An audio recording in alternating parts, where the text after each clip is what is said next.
All right, welcome back to Buck What You Heard. My name is Gene. You can reach me at Buck What You Heard. You follow me, I will follow you back. It's Tuesday. The Bucks won, and we are here talking Tampa Bay Buccaneers football. I'm joined by my man from the Buccateers. I'm going to first let's get the housekeeping out of the way here. I'm going to shout out to Duvin. Duvin provided some dope ass swag here. I'll definitely be rocking that. You guys are greatly appreciated. Thank you so much. And this is great. Um, Buccateers. This is a simulcast with the Buccateers. You have your man Tampa Tones back next week, or possibly it's Saturday. I think they're going to do some breadwinners and help make some people some money here. So we'll see how that all works out. And I am joined by my man Jay Lowe. What's going on, brother? How you doing?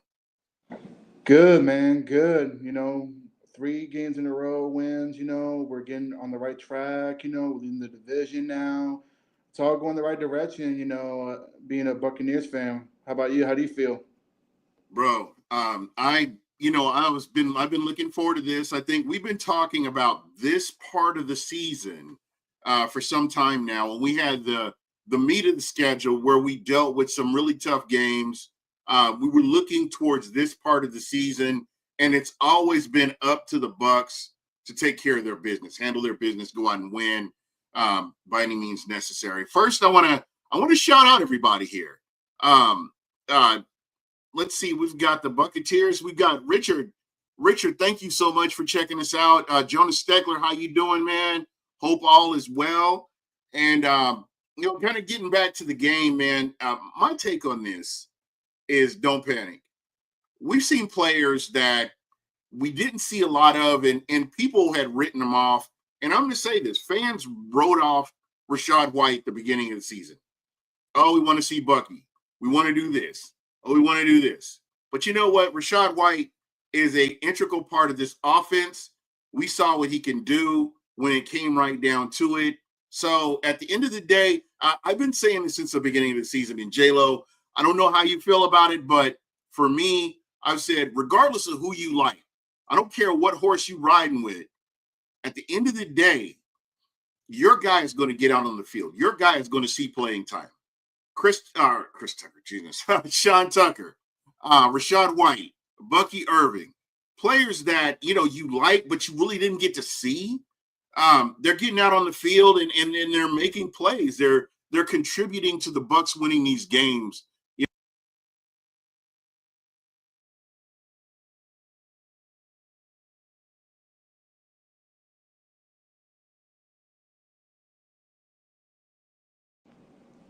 Looks like Gene got kicked off for a second, so I'm gonna pick up where Gene left off. Yes, you got to appreciate what you got. And Rashad White totally took over the game toward the end, ran the ball well, and all that for the most part. Bucky unfortunately got pulled because of his back issues, but hopefully, he'll practice this week and we'll get him back for this big game coming up against the Chargers. And let's say we got Gene back. Gene, are you back on? Nope, looks like he logged back off. So I'll just keep continuing. Oh wait, I think he's back. Gene, I've are got you some. on? I've got some problems with looks like with my camera, so bear with me here. I'm working through that. Can you hear me okay? Yeah, I can hear you, brother. Okay. Yeah. So basically, just what they've been able to do, what the Bucs have been able to do, is just go out and win games. And historically, these are games that the Bucs have not been able to win. If you want to go ahead, just give me a second. I'm trying to fix my camera, trying to fix my browser here real quick. Yeah, no problem, Gene. I'll take over. So yes, basically we're talking about Rashad White, the emergence and how he took over the game. And then plus Sean Tucker came in the clutch, stepping in, getting a couple big runs. Baker kind of had a little not so good game. He kind of held the ball a little too long at times, and you got to learn to get rid of the ball. If you don't, it's just going to cost you football games when it comes to getting sats or throwing turnovers. But for the most part, I mean, we were able to run the ball down their throats in the fourth quarter when it mattered and sealed the game. And then the team came together on defense. Try to close out strong. I was there at the games and I saw some lack of the teams moving the ball, playing defense. second and third quarter, but luckily Tyke Smith came in clutch with the interception. So I must say, I mean, I think we're heading the right direction as far as winning by any means necessary. Even if it was an ugly win against not a good football team, but you got to take the wins while you can. Because if you look, the Falcons have once again falconed themselves into second place with a losing record. The Bucs are heading the right track for the most part. If any of the comments want to come in and ask questions, go ahead and throw the comments in there. We'd be happy to answer them. Hopefully, we'll get Gene back soon. Unfortunately, technical difficulties can really slow things down. Gene, are you back? Yeah, I'm back, man. I'm trying to get my camera fixed, but I did want to talk. I did want to talk a little bit about that. What we saw was they've kind of depended on Bucky Irving a little bit, and what Bucky Irving has been able to do for this team has been tremendous. And then now you have Rashad White, who's able to come in and make plays. You have Sean Tucker, who's able to also come in and make plays as well. So, just kind of getting back to what I was originally talking about is these guys are all contributing. And right now, the big struggle, the struggle bus is the defense. And I'm just not quite sure what to make of the defense and how they're coming along. But they got the Bucs got the win, with the help of the defense, and they were able to move on. The Bucs are in first place, and again, the Atlanta Falcons are like you said, they're doing what the Falcons normally do. Um, Again, the Bucs just have to focus on themselves, focus on the next opponent, which is the LA Chargers. And again, this is a winnable game. I've been saying this all season. This is a winnable game, and if the Bucs go out and do their job, this is a game they can walk away with as well. What do you think? Agreed. I feel like the Chargers, they can run the ball really well, but they struggled to score recently against the Kansas City Chiefs a couple of nights ago. I think they can definitely pull off a strong, maybe close win. It's just Baker's got to not turn the ball over, and he's got to be able to get rid of the ball and not hold it all day because he held the ball a little too long in the pocket, and sometimes that's not a good idea. And the Chargers got two really good pass rushers that can really get after the quarterback. It'll be very interesting. I think you got to get Mike Evans more involved, give him more touches because Evans was a little frustrated during the game. Not sure if it was because of lack of targets to him or a lack of defense of not playing well. But for the most part, if Baker just doesn't turn the ball over and plays, consistent football, I think we can definitely pull out a upset win over in LA because obviously I think the Chargers are going to be the favorites to win. And as we wait for the team to come 100%. back. Go Yeah, ahead, Gene.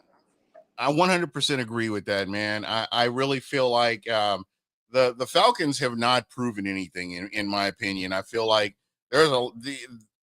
they've been fortunate enough to uh, get the right calls at the right time, and I don't feel like the Bucs have done enough to close out some of these games. And this is something they really need to work on as we get closer to playoffs. Because when you get in the playoffs, it's one and done. So they really got to go out there and make the most of it. No, agreed. Unfortunately, injuries have happened. Winfield's going to be out for a little bit. So now we need the next man up. I think Merriweather did a good job filling in, stepping in there. Izzian, he's a great utility guy who will make plays at time. Tyke Smith, to me, that's a big key contributor. I feel Tyke's definitely one of those guys that just gets turnovers and makes plays happen. And the pass rush, they just got to get to the quarterback, get pressure on Herbert, and pretty much not let him have any time in the pocket. He got injured a little bit in the last game, so he may not be at 100%. It'll be interesting to see how practice goes. What do you think, Gene? Yeah.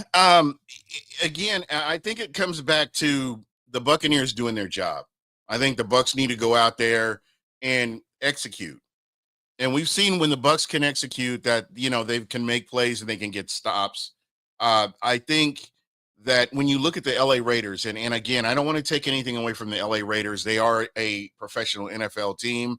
Um, they've really taken the Kansas City Chiefs, the world championship Chiefs, they've taken them to the wire. So, I didn't expect any less. I didn't expect this to be a cakewalk, going in and beating the Raiders. But at the same time, the Bucs were able to come out and do what they needed to do. And we need to see more of that. I think there's a segment I kind of wanted to do with you towards the end of the show, and I wanted to get your takeaways. I mean, from the beginning of the season up until now, we'll probably do this again in the new year, but I want to get your takeaways of this team, how you view this team. There were a lot of things that we talked about at the beginning of the season. I know that there were people that had questions about the linebacker core, and we're not talking about Levante David. We're talking about just the linebacker room itself. And what are they going to do? How are they going to be successful? And just little things like that. I do want to kind of get your thoughts on, just overall, what are your 5 takeaways for this season? And it could be the Buccaneers, or it just could be the NFL as a whole. So keep that in the back of your mind, and we'll do that towards the back end of the show. But just as we're continuing talking about this, Kalijah Kancey had a great game against the Raiders. I felt like Vita Vea had a good game as well, but the edge rushers, that's something we need to see more from the edge rushers. I believe that if I'm Jason Light and, not looking too far ahead, but in the offseason, I'm looking for edge rushers, and I'm looking for that linebacker, the linebacker core. And, just trying to bolster that again, because for a while, the Bucs had a good crop of linebackers, and it looks like that well is kind of dried up a little bit. What do you think? Yeah, unfortunately, this is just going to be a season where Bulls is really going to have to create some packages at linebacker because obviously KJ Brett just wasn't the guy we all hoped he would be. A solid linebacker. He just can't cover anybody. He's made some solid plays, shutting down the run, but for the most part, just can't cover. Now you got guys like Greer, Vi Jones in there. Savasi Dennis, losing him was a big loss, I felt. I felt he was our probably second best middle linebacker behind Levante. He was a good cover linebacker, but unfortunately with his shoulder injury, that just took him out the rest of the season. So as far as that goes, I mean, I think you got to go more dime package if you ask me. You get the dime package going and pretty much, put your best cover linebacker in the middle and just go with 4 DBs, if you ask me. Especially Ryan Neal being back, on the practice squad. And then we Right. brought another player in, which we'll talk about later. And let's say we got Bucko on. What's up, Yeah. Bucko? Yeah, hey, a rare evening when I'm not consumed and I can join you fine gentlemen. How you doing? Thanks for bringing me on. Hey, What's all up, right. Gene, J-Lo? Glad to have you, man. Yes, sir. Glad to have you on, man. Long time no talk, man. Hey, I know I'm sometimey as shit, but I'm OG with this Buccateers stuff. Let's get it going, boys. How about it, man? Where we at? Uh, Temperature wise, we good? We mid? Where we at? bro, I'm pretty much the same all the way around, man. I mean, I'm not gonna jump out the window. As a longtime Bucks fan, I've seen it all. I've seen the worst and I've seen the best. And where we are right now, just me personally looking at this, where we are right now, man, we've got a quarterback that I have 100% faith in. I know he's thrown some ints and he's made some decisions, but when you look at his body of work as a Tampa Bay Buccaneer, I mean, you're always in the game. And I Yeah. can't stress that enough. I don't, I get on social media sometimes throughout the games, and sometimes it gets annoying. But the one thing that I will say to anybody that's questioning Todd Bowles, that's questioning, and I know people are looking at the end game here. They're looking on down the road, but with Baker Mayfield as your starting quarterback, I mean, we could go down the list. I mean, we could go from Doug Williams up to the present, and Yeah. you have to exclude Tom Brady. Tom Brady's a unicorn. You can't include him in this list. I have to tell you, other than Brad Johnson, I can't think of another quarterback that, in that span of time that I could say, you know what, he's under center. We got a chance to win in the fourth quarter. Absolutely. No doubt. I mean, look, Baker, he has an aura about him. He has a way he carries himself that makes you have to like the same like Gene, you and I had this conversation 3 or 4 years ago. I hated Tom Brady until he was a Buccaneer, and then we got the insight to see the competitor he was, the leader he was. You know what I'm saying? The outside perception is always different. Baker, I thought was a pompous ass. I remember, grabbing his crotch, planting the flag that now apparently everybody wants to do. He just he he gave like this frat boy vibe. Like I didn't take him seriously until I saw him playing with a team and saw how he interacts with the guys, how he, the in-depth stuff. And shout out to the Bucks Media Network for giving us all this content and the way he plays, like fighting for that extra yard, making a play, talking shit. Yes, I am a Baker fan, and yes, he can win us a Super Bowl. However, a lot of the talk about bowls, I really do think carries weight, Gene. Yeah. His inability to adapt to our personnel. Like his scheme is his scheme, but the good coaches, the good play callers adapt to injuries, adapt to in-game changes, adapt to team-specific matchups. He seems to still run his. He's going. I'm gonna run my scheme no matter what, and leave J.J. Russell in one-on-one coverage with somebody. Like you know what I mean? Like I really think there needs to be some adaptation given the litany of injuries we've had. Would You you know, agree with that? Bucko, I 100% agree with you. I feel like this is a conversation that needs to be had at the end of the season. I just don't see the Glaziers getting rid of head coach during the season. I don't Oh think it's no, no. unprecedented. But yeah, this is a conversation you have at the end of the season where you can look at his body of work for the 2024 season and say, you know what? He started here and this is where he ended up. This is what he's kind of done in the middle. And you know what? We've got a Liam Cohen who has this offense doing things that, as longtime Buccaneers fans, we've never seen before. I can't think of a time where we've seen an offense run this efficient, just kind of rank where they are. So to me, I look at this and I'm like, you know what? These are things that you kind of have to weigh because I really believe that Liam Cohen is going to get some looks in the offseason, and there's no doubt about it. J-Lo, what are your thoughts?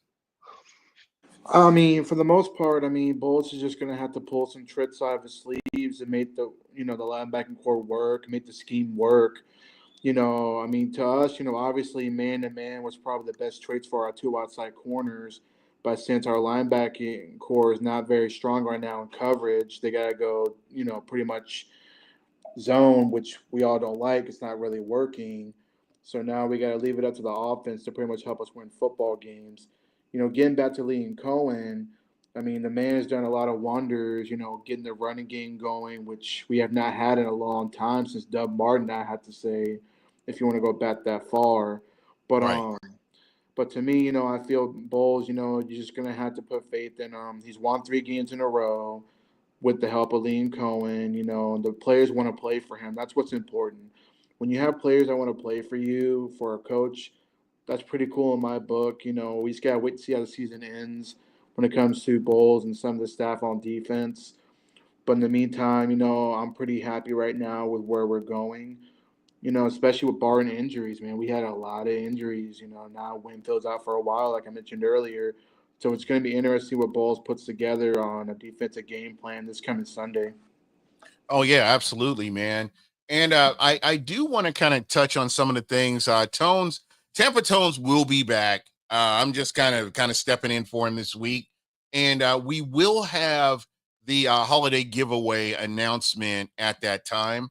Bucks Nation, thank you for bringing that up. I appreciate it. Kevin Grigsby, thank you so much. We're just kind of going through some of the chat here. I want to make sure that you guys in the chat are very important to Buck What You Heard, to the Buccateers, because you're taking time out of your schedule to come in and comment on some of that. So I do want to talk about this. The one thing that I will say, and Bucko, I'm going to go to you first. The Bucks did not play well after they got 14 points, but at the end of the day, the Bucks won a game. And Bucko, as a longtime Bucks fan, going way back, these are games the Bucs don't normally win. They Right. do not, and I don't care if it's Tom Brady. I don't care who's under center. I don't care who's calling the defensive play calls. The Bucs do not win these types of games. No, you're absolutely right. I immediately, by the way, Kevin Grigsby is me for some reason. They put my whole government out there in the text. Oh, Well, anyway, man. that's me. But while I was waiting in the back room, I was chatting with you guys.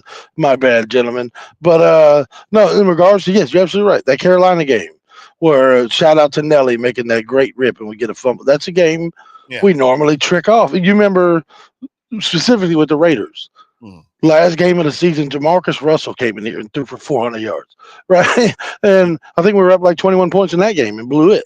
So, yes, history of our organization, we've always found ways to lose games. And I really think Todd needs credit.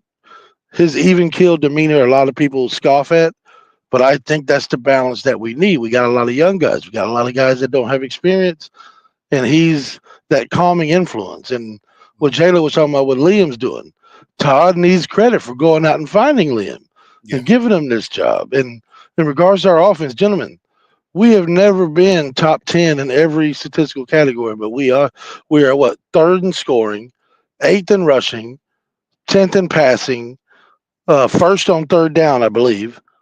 We have never been this good and this efficient, scoring 29 points a game ever in the history of Buccaneer football, even with Tom Brady. So yes, Todd Bowles, Liam Cohen, they need all their flowers. 7-6 with that gauntlet of a schedule we went through, missing 40% of our guys, including Chris Godwin, who was on pace for the Triple Crown, for crying out loud. If we have Godwin right now, I think the offense is tops in the league, period. But let's talk about going forward. Savasier Dennis still has a chance to come back. Whitehead still has an outside chance to come back. Winfield will be back. You're telling me we get all of our guys back, and a veteran like Deion Jones, who has the speed and the leverage to play what Devin White was supposed to play. Those type of pieces, those type of things, if we can keep this momentum going and win these very winnable football games, we can see a comparable 2021 run where everything clicked at the right moment and we hit a playoff run, because this defense against Detroit was incredible. This defense against Philly was incredible, right? But we got everybody hurt and we let Kirk Cousins demolish us for 1,000 yards in 2 games, and then everything kind of fell apart. So there is a chance we can fix this when we get our guys back. What do you think of that, Gene? Oh, 100%, man. I totally agree. I mean, and a lot of people don't like Todd Bowles. They want Todd Bowles gone. I'm going to say this. I'm playing devil's advocate here. Todd Bowles is 24-23 as a Bucs head coach. And just what he's been able to do, I mean, he's got a playoff win. And, I mean, historically, when you look at the Tampa Bay Buccaneers, how many coaches outside of Arians, Gruden, Dungy, McKay, was 1, 2, 3, 4. Who else has got a playoff win? Who else has done anything even remotely close to that? And these are the kind of things that don't get talked about. The NFC championship, I mean not NFC, but NFC South championships that the Bucs have. I don't want to sound like a Saints fan here. Again, I'm not knocking them. That's not my arch enemy like the Atlanta is. But outside of in this division, I know that people get kind of complacent and comfortable with with that NFC South championship. Just when you think about that, what Todd Bowles has accomplished in his time as a head coach. He's gone through a lame duck offensive coordinator in Lord Byron, and then you have Dave Canales, who goes on to coach at the Carolina Panthers, which I do want to talk about them a little bit later on. And then you got Liam Cohen. He's been very successful, compared, you look at the body of work of head coaches. I mean, you have to look at what he's been able to accomplish his time as a Tampa Bay Buccaneer. No, dude, we've never had that premier coach. We've never drafted a quarterback and have him get a second contract. And Gene, I'm gonna age myself for a minute, but you might can remember this era. But when I was 6 years old, I bought a T-shirt from a vendor, or my dad bought it for me, from a vendor outside of the old Sombrero. It was "Throw Ray in the Bay" with Ray Perkins tied up on a plank, throwing him in the bay. We have had some shit show of coaches in this Yeah. organization. We've Lehman. had, the list is so lengthy that Yes. even a one game above 500 Todd Bowles is our fourth best coach in history. Yeah. That is, I mean, it's laughable, but we also need to not be prisoners of the moment and think that Tom Brady's success is just growing on trees. We are not a formidable organization. We're one of the worst winning percentage wise sports organizations as a whole. Yeah. Bucks fans need to humble themselves. Yeah, 100%. J-Lo, what are your thoughts? No, I mean, I agree. A lot of fans have been turning on Bowles, blaming him for certain plays that he don't even call control. Like I was at the game Sunday, and some people were blaming Bowles for the offense performance. I'm like, he's not calling the plays. You can't put the blame on him. There's gonna be times where the team doesn't look great, but like I said, by any means necessary, you fight, you play to win the game. The great, Herm Edwards says you play to win the game with your best traits. Baker's a dog, he's going to keep you in the game. I think, like y'all mentioned earlier, to me, he's one of the great quarterbacks already. I'm not putting him over Brady, but for the most part, he's a guy who could win us a Super Bowl, depending on the health of the team, the chemistry. It all comes together when it's all placed, and you got to capitalize on that chance. And fans should be grateful for what we have. I think Bowles, like I mentioned, players want to play for him, and when you got players that want to play for you and play their hearts out, like Bucko mentioned, you pound Philly, Actually, I'm sorry, you mentioned it, Gene. You pound Philly, you beat Detroit in their house, which I think Bucko mentioned. You go into their house and you beat them. Those are the two top teams in the NFC. Between the Lions and the Eagles, 1 and 2. So if you can go and pull out wins like that, the way the defense plays, and like Bucko mentioned, you got guys coming back at the right time. Hopefully, we got a good shot to make a run. But you got to take care of business one game at a time, and that's go into LA and play your ass off and go get a win. Yeah, 100%. I do want to shout out Christopher Cole. He brought up a great point. The Raiders, the O-line was getting away with a lot. Yes, a lot and of holding calls. I don't want to be that guy that brings up the refs. The refs do what they do. And again, I think since the referee strike, the NFL refs have been horrible. They've been atrocious. And I've got my conspiracy theories because right after the bargaining agreement was set up with the refs, pretty soon, not long, years after that, you've got sports betting now. And again, I just don't 100% have confidence in these refs. I would argue that with anybody that says the refs are on the up and up, I'd be happy to debate you on that one there, just because of the time and space that we've seen some of these penalties. And I think this is where you have to get the mindset of your players. You have to play despite the refs. You have to win despite the refs. You have to go out there and you need that much more effort out there, just against the other team, despite the refs, and get out there and make your plays. You got to go out there and do your job. Shout out to Corey. What's up, Corey? Long time no see, brother. You got to get you on here as well. Corey Hayes. Oh, wow. Yeah. I haven't seen that dude in forever. Yeah, man. What's happening, brother?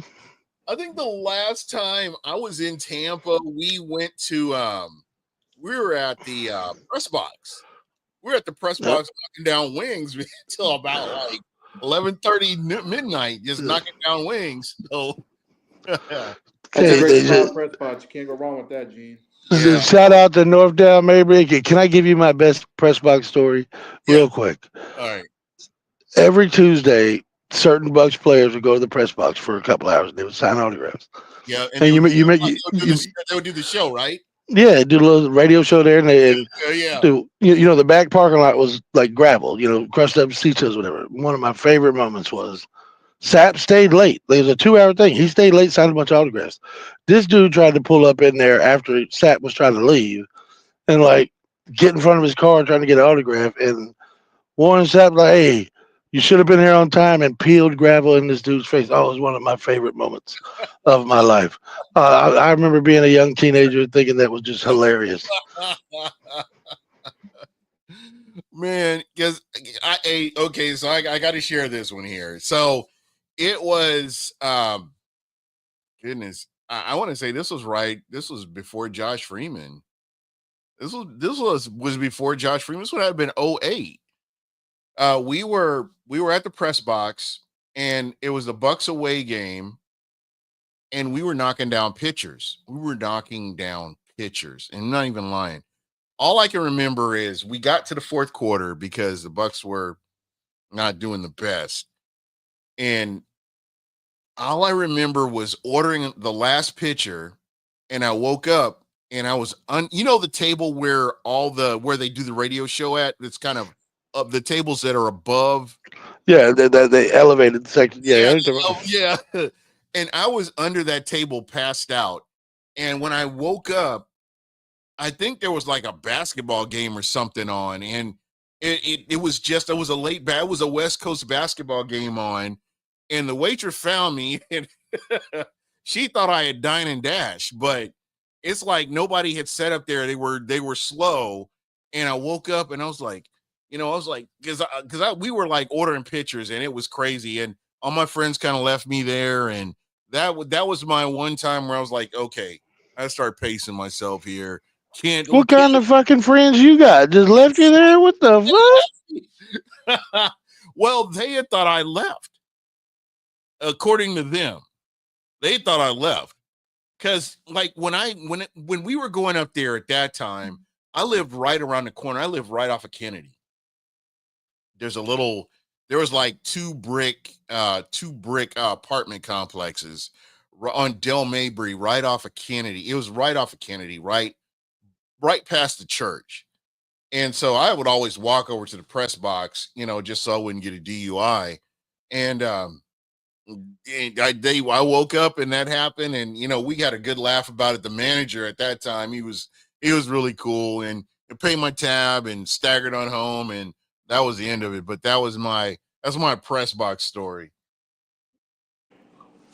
Oh yeah, no, you can't go wrong with press bots. Even I've had my Their wings stories are there, just but fire, man. Whether you're drunk or sober, man, their wings are fire. oh yeah, the wings, the service. I mean, it's just one of those legendary spots that's been there for years.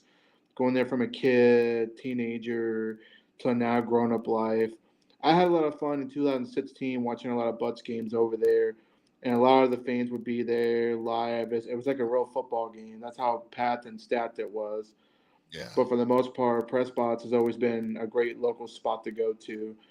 Especially with competition, because they're building a lot of new pubs, sports areas, Midtown. I It's always mean, good to go back to the old school, man. Just kind of go back, and I like some spots. They got a couple of spots on Del Mabry that are nice. What's the name of the sports bar next to 2001? you're talking about Rivers or Riveters? Riveters, yeah. I had a great time with Riveters last year, man. I was there for Gasparilla, and shout out to my crew, the crew Santa Margarita. Shout out to you guys if anybody's watching. I appreciate you guys. I'll see you here pretty soon. Gasparilla Kids Parade and the Day Parade. I will be there, 100%. So that's going to be exciting. But the playoff game that the Bucs lost, I was at Riveters, and I tell you what, I had an amazing time. I mean, the management, everybody was great. So shout out to them. Yeah, Riveters is a good spot.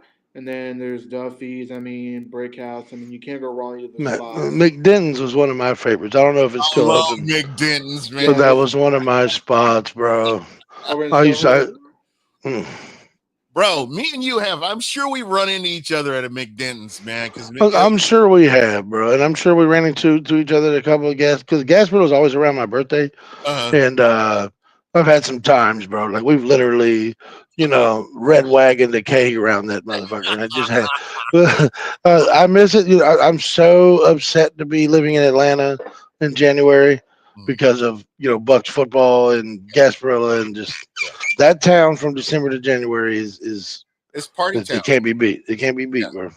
Yeah, and I tell you what, man, I'm just blessed to be able to do this. I've been going to Gasparilla since I was like 5, 4. I think my first one was 5. Yeah, And my first kids parade was in the '80s. Yeah, I was about 5 or 6. Yeah. what's so crazy about it? I remember it was what was what's the Cuban crew? Knights Knights of Santiago. Is it Knights of Santiago? I think it's the Knights. Yeah, it's Knights of something, and then there's ye old something. Those are Yeah, the two originals. The I ye old something and the Knights of something. Those are the two OGs. Yeah. yeah.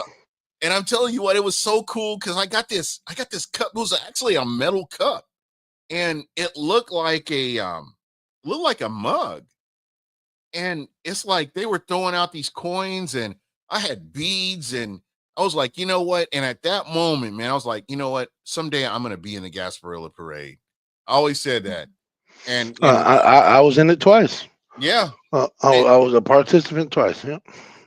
and I tell you what, once you're in it, you don't want to be on the outside of it. I would never want to be on the outside of it again. So I mean, for me, that's my thing, man. I get my beads together, I come down and hang out with everybody, go and set up the float the day before, man, and it's a lot of fun. And my granddaughter actually has gotten to attend.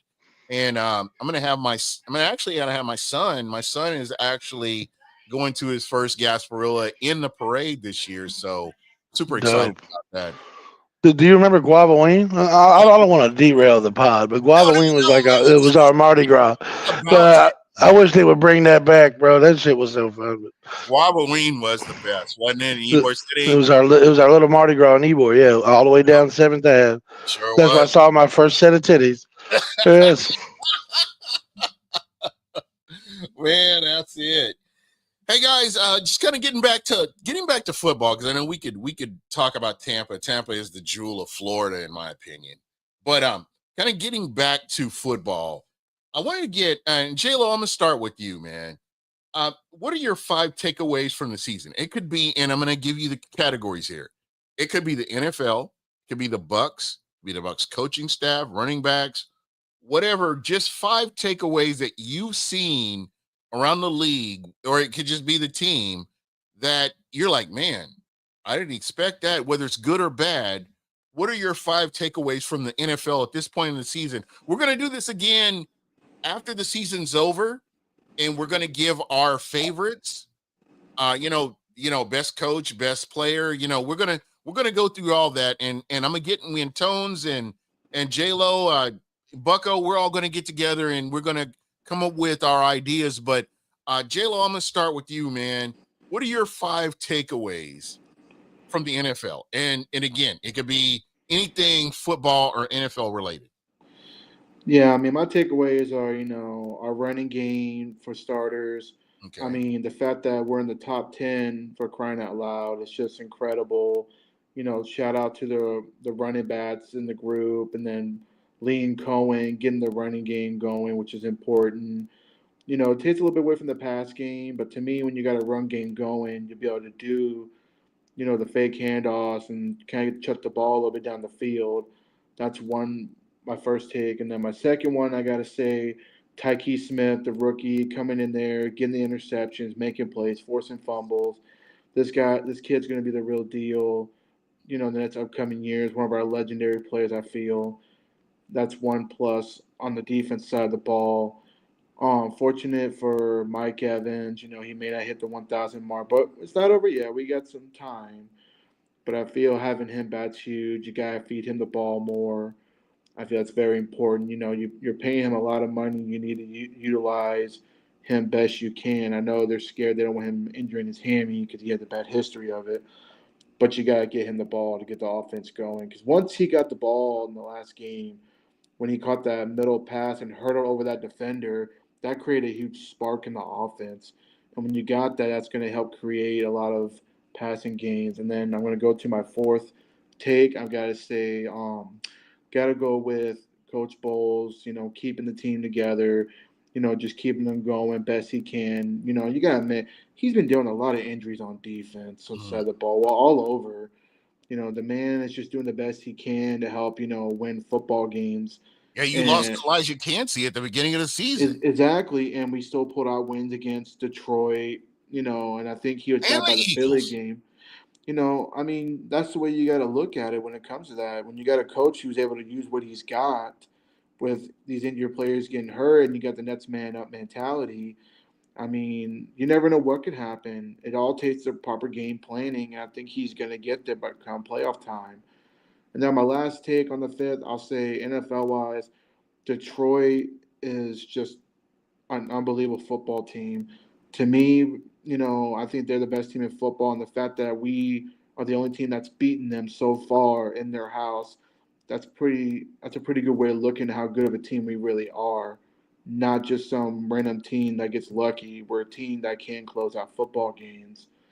And beating Detroit, I feel, is a huge way we need to look at that we could make a run in the postseason when we get our guys back. Bucko, what's your thoughts, man? You're Well, 5. my first number one, I'll start from the top and then at the least. The first one is coaching fucking matters. Look at the job Dan Campbell and his crew's doing. Look at Sean McVay with the injuries they've had. Look at what Todd Bowles is doing with this. Look at what Sean Payton has done in Denver. That by far is the biggest shock of the season. The Denver Broncos with Bo Nix. Coaching matters. Point number two: the running game is back. The Philadelphia Eagles are out here beating the shit out of people with their quarterback passing the ball for 180 yards because Saquon Barkley's going nuts.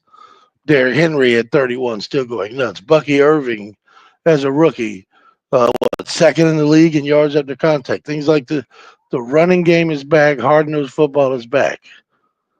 The number three, injuries are way too fucking high. We really need to get back to a true offseason training program, letting these guys put pads on and contact. We have way too many injuries, a lot of them being soft tissue. Too many injuries.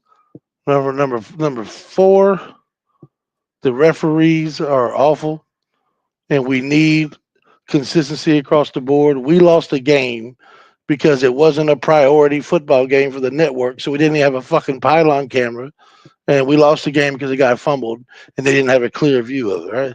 Referees need to be revamped. And finally, the year of the resurrection.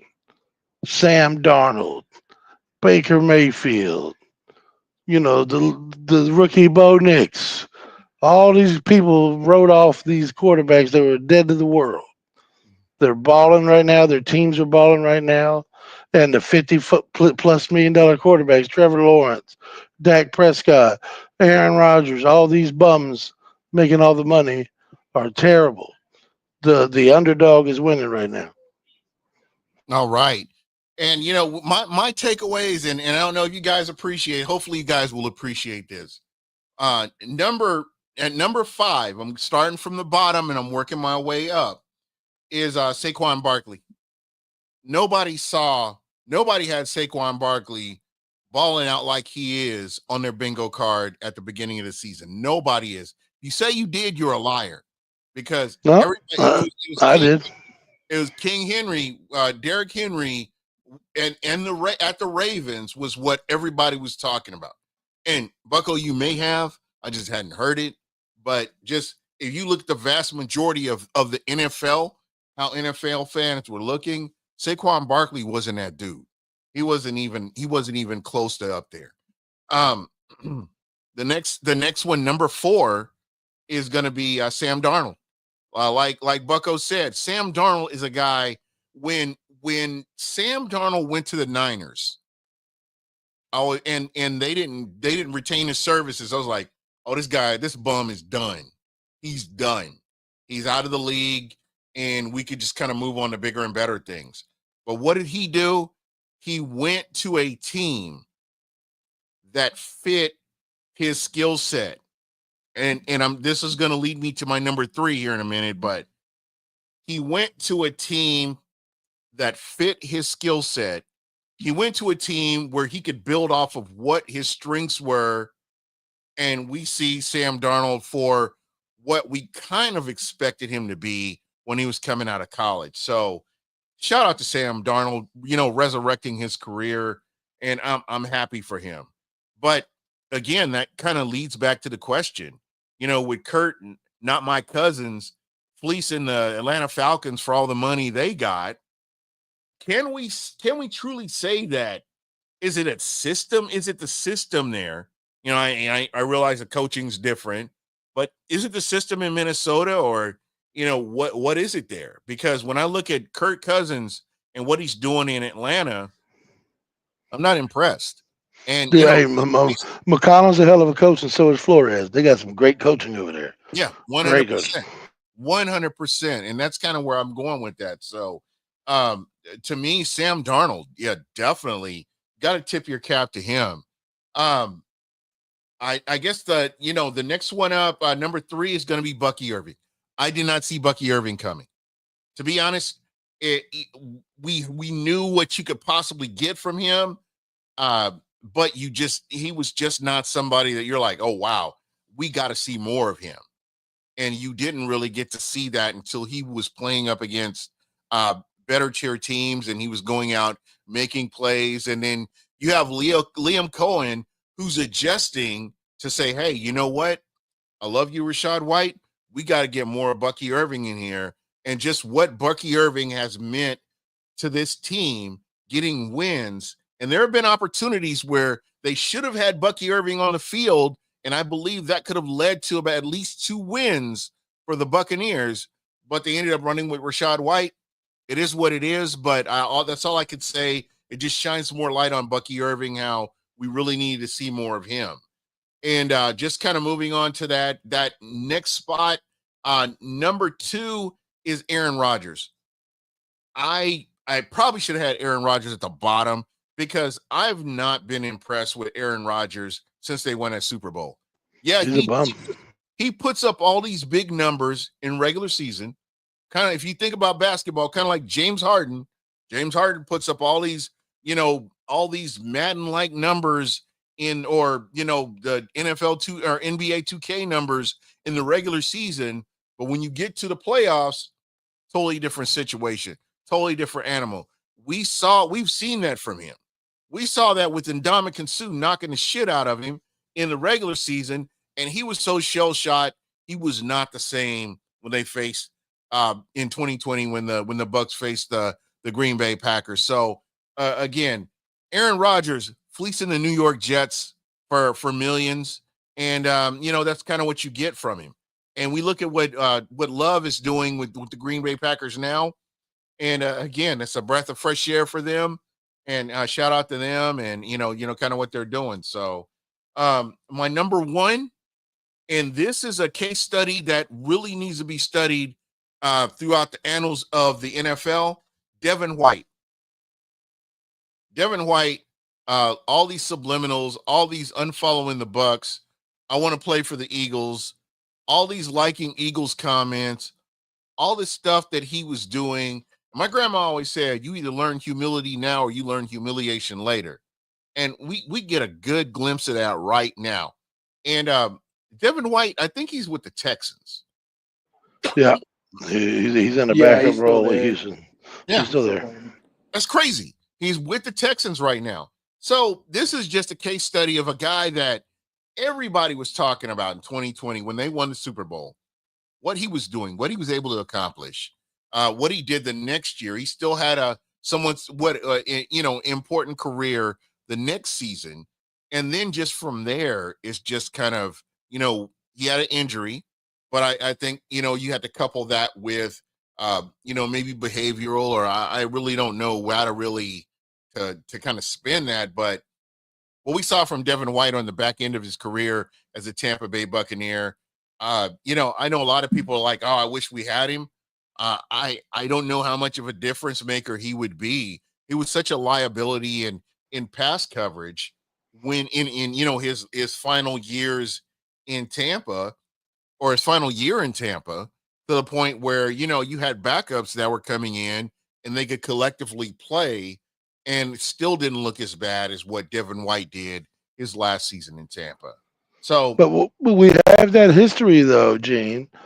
As a Bucks historian, like you are, like I am, everybody we draft from LSU is incredible as a rookie. And who's then they get worse. You remember Michael Clayton? yeah, You remember Quan Alexander? yep. You remember Devin White? Their first 2 years with There us, was they're somebody else incredible. in between there, and he hurt Who his foot. who am I missing? Who was the guy that hurt his foot, went to LSU, and he didn't end up. He had to retire. He got injured. What is the dude's name? Oh, I know You're you're not talking about talking Carl about. Nix that never played for us. You're not talking about him. The No, no, no, linebacker. no, no, no, no. That was a different guy. I know he's talking about, but I can't get the name right now. But yeah, Oh, he had. Somebody in the chat help me out here. He went to LSU, and I know who and you'll know who I'm talking about in a minute. Somebody's gonna try. yeah. He ended up hurt. He ended up You're not hurt. talking about Dakota Watson. He went to Florida State. No, No, Quincy Black. Quincy Black from Oregon State. No, this was within the last, I would say, 6-7 years, maybe. Mm. I'm trying to think. He was I think it was a 3rd or 4th round pick. And he came out of LSU. He was really good, and then he got injured. Are you talking about the safety? Beckwith. Was it Beck? Oh. Kendall Beckwith. Yeah, Kendall Beckwith. No. It wasn't Beck. I don't think it was Beckwith. It was Kendall Beckwith never was good. He just, yeah. Okay. There was a safety you were talking about, the one we took out of Texas A&M, Justin something. That son of a bitch.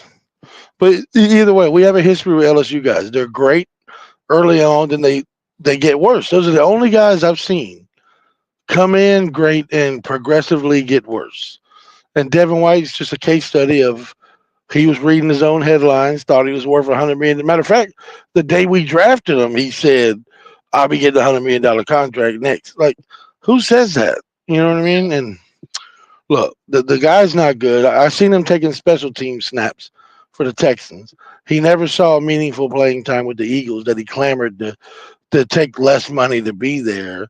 No, dude, you're not that good. You were a one-trick pony. And then when you were asked to play actual linebacker, you couldn't do it. And then you want to blame us for mishandling your injury. No, dude, that dude's a clown, and he deserves all of what he's getting. It was Kendall Beckwith. No, Kendall Beckwith was never good. He was a 4th round pick. Like, he was never touted to be that good. He was a 3rd round pick 107. Oh, 3rd round? Okay. Yeah, the thing about it was I feel like he could have, he had spurts and he just didn't get a chance to really, morph into anything. Yeah. So, I'm with you right there, because I look at Quan Alexander, and Quan Alexander has always been the largest hype. He's been the biggest hype man of the NFL just for years. And he was a guy, he fit perfect with the clown show in New Orleans. And that's just pretty much what it was. So I think he's still, but he did give me one of my best live Buccaneer game moments when the day after his brother died here in the Dome against the Falcons with that pick to seal the game, and all of that pageantry and everything. That was one of the better live football games I've ever attended here. And look, we've come a long way from being a laughing stock. We are a formidable team. However, like I mentioned in my top 5, the officiating. Yeah. We don't have the cachet to get the home cooking that the Chiefs get, the Bills get, the Eagles get, the Cowboys get. You know what I'm saying? And I think, I'm glad you brought that up. I think what I struggle with the most is we should know what a referee's name is. I don't give a damn who you are. I don't give a flying fornication who you are as a referee. Go out there and do your job and just remain anonymous. But these clowns have inserted themselves in the games. Regardless of I've seen games with division rivals, and I've been like, dude, if this was my team, I would be pissed. And it's just disgusting to see some of these refs, and they're able to make these calls, and there's basically nothing is, they're not held accountable in any manner. And they always talk about protect the shield. which is to me the biggest joke in the world when you talk about protect the shield, because these guys don't care. They don't care. They just, hey, you can mention my name now. I'm the referee. And the fact that gamblers have to depend on knowing who the referee crew is for a game, that should be a problem within itself. It In the is. NFL. Yeah. Yeah. Like, why do the Chiefs get the same crew more often than anyone else? Why do all the Chiefs games get the additional cameras? They have a reserve official, which, as you saw in our game against Carolina, we had to play one official short who was responsible for calling offensive holding and calling, like, just like last week and the last 2 weeks. I watched Vita Vea get borderline sexually assaulted Yeah. by interior offensive linemen and not nary a flag.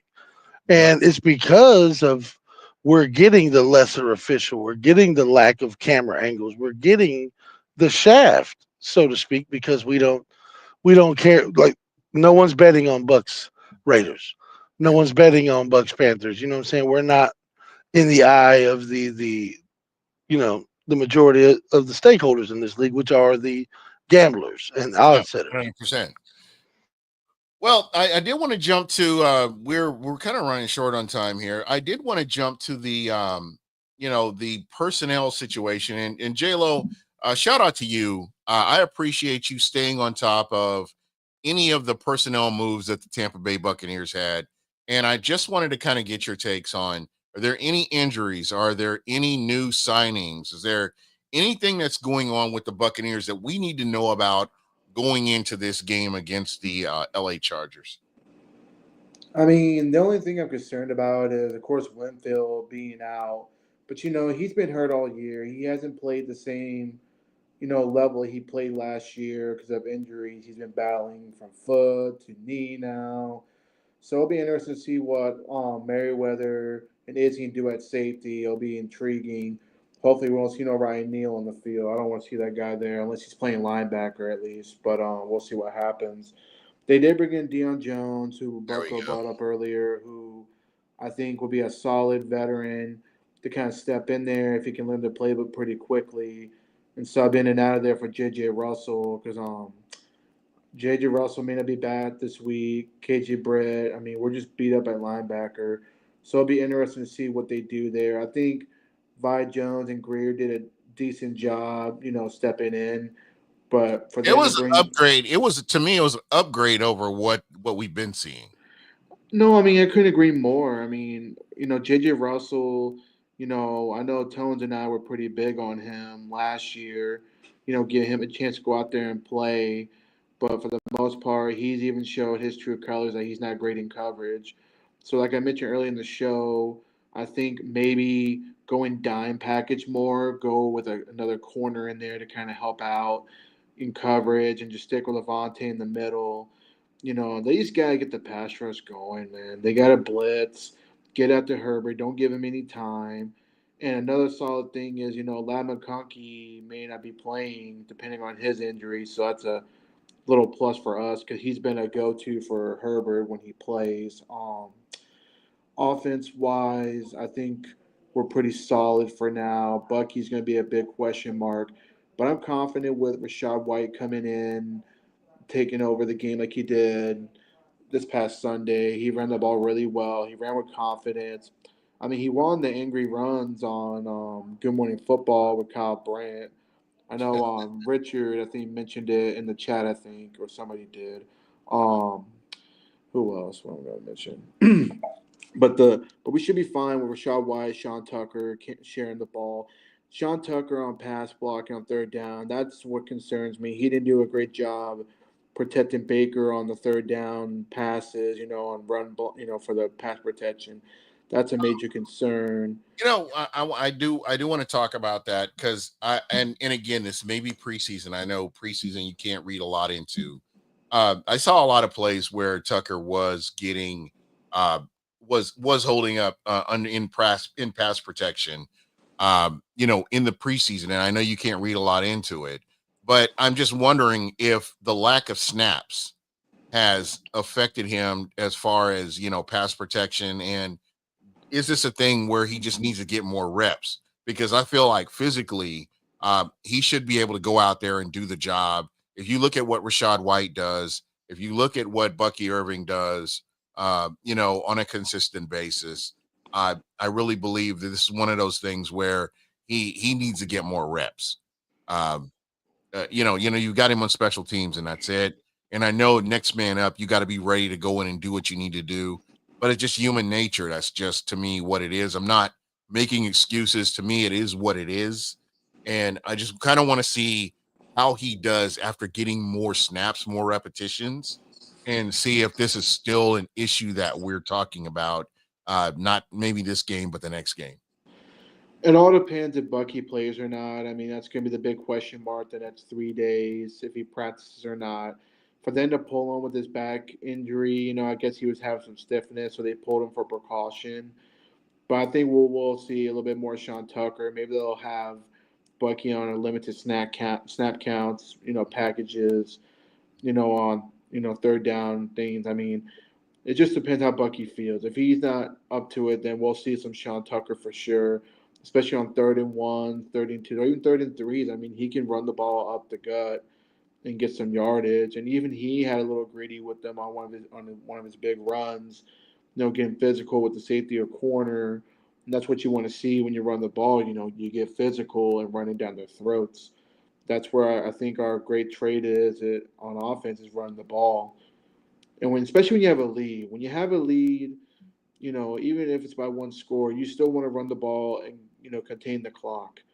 Because if you watch the Raiders in the third quarter, they took off 11 minutes to start the third quarter. 11 minutes. But they came with no score, which was a plus. So to me, in time of possession, you run the ball, especially when you have a lead, to run the clock down, and that's how you win a football game, in my opinion. You run the clock down, contain. And of course, everybody wants to see a big scoring game and see Baker slinging it. But obviously, Baker's not really slinging it because Trey Palmer's been a downfall, unfortunately. Yeah. We all hope, he would have been a guy that would step up, to the occasion, and he hasn't. Hey, he's bad. There he is. But I will say, as far as the Bucs go, I think we got a good chance to, get a really big win in LA to keep continuing the win streak. Dude, to me, this is probably the biggest game of all the games we have left in the season. This is, to me, the biggest game right here. The Bucs need this game, especially with Atlanta. Atlanta's got a little bit.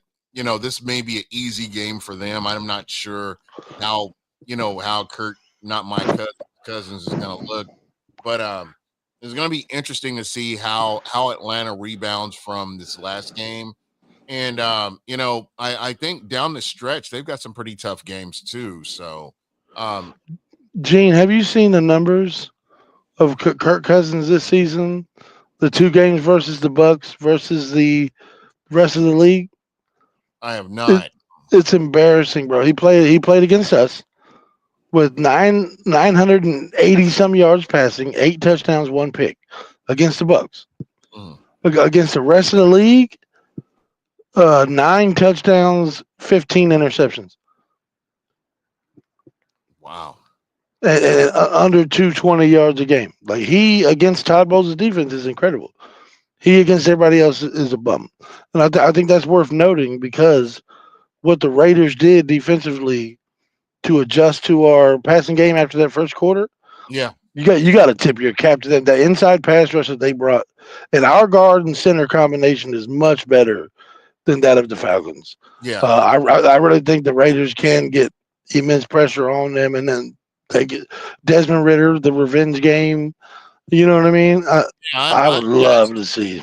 I've actually got that game on my bingo card right there, man. I'm definitely looking forward to that game. That's going to be a must-see TV. I don't think it's going to be a blowout that a lot of people think it is. The kicking game has been the catalyst for Atlanta in a lot of the games that they've had. And Koo's missed a lot of kicks. He's missed a lot. Yes, he's gone back to San Diego Koo. So it was kind of. And speaking of the Chargers, Gene, if you really look at them, the interior of their offensive line is weak. Herbert's been hit a lot, and he's got a bone bruise on his knee. Lad McConkey may not play. Will Disley will not play. I trust Zion McCullum against Quentin Johnson. Yeah. We can win this football game as long as we are efficient off it because their defense is solid.